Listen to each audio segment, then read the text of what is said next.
Shalom, salam sejahtera semuanya. Nama saya Ripka N. Hutapea, NIM 28921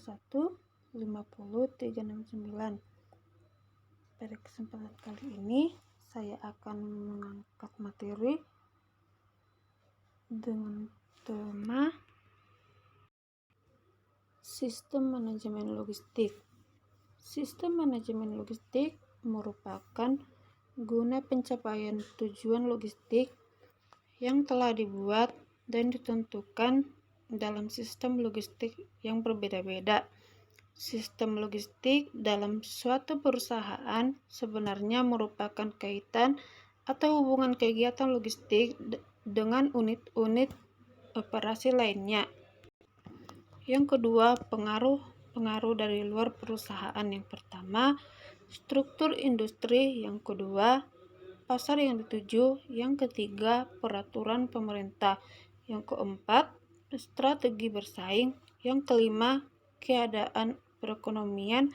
Yang keenam, manajemen penyedia. Yang ketujuh, kebiasaan pembeli. Yang ketiga, faktor sistem logistik. Operasi perusahaan dari dalam dan luar organisasi perusahaan mempengaruhi kegiatan logistik. Perusahaan yang melakukan efisiensi logistik akan mendapatkan keuntungan dalam biaya dan jasa.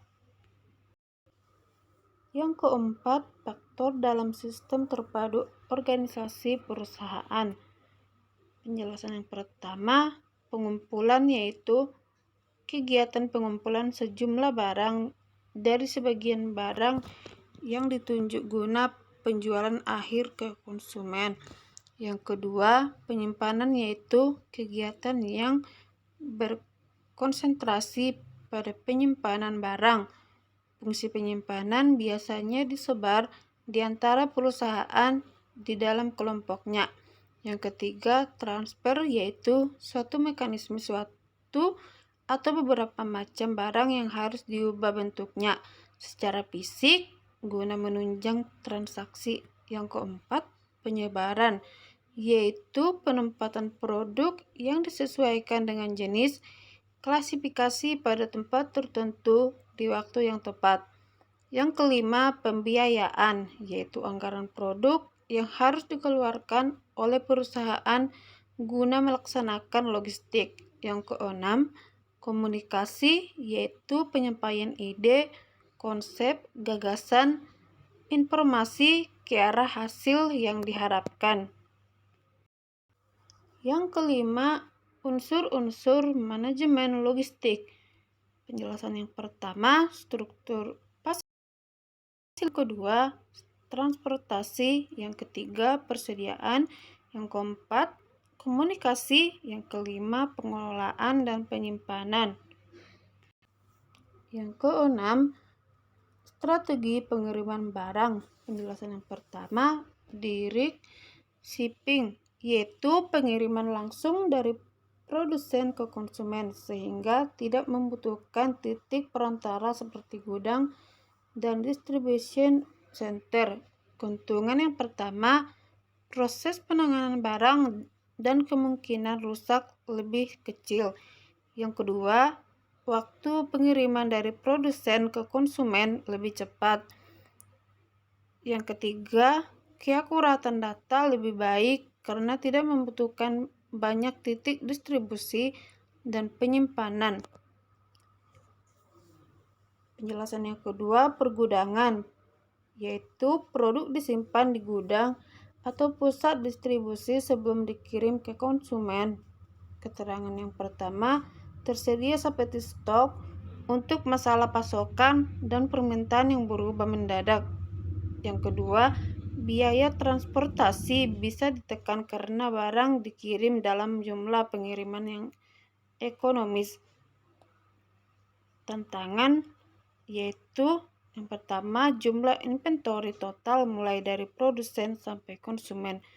Yang kedua, bertambahnya kemungkinan kerusakan barang karena proses yang lebih baik dan penyimpanan yang lebih lama.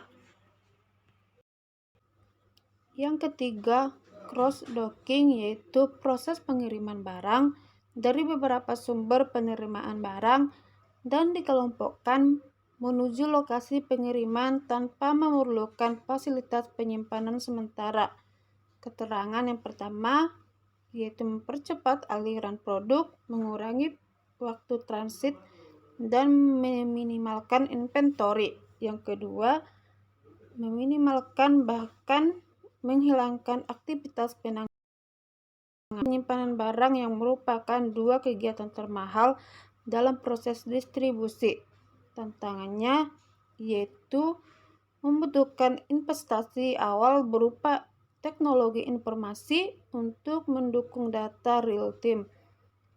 Yang kedua, dibutuhkan investasi lain seperti fasilitas dana dan data letak baru. Yang ketiga, pergerakan barang yang harus selalu dipantau.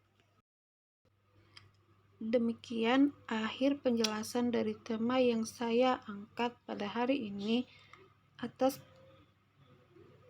kesempatannya, kurang lebihnya mohon maaf. Semoga materi yang dapat saya sampaikan bermanfaat.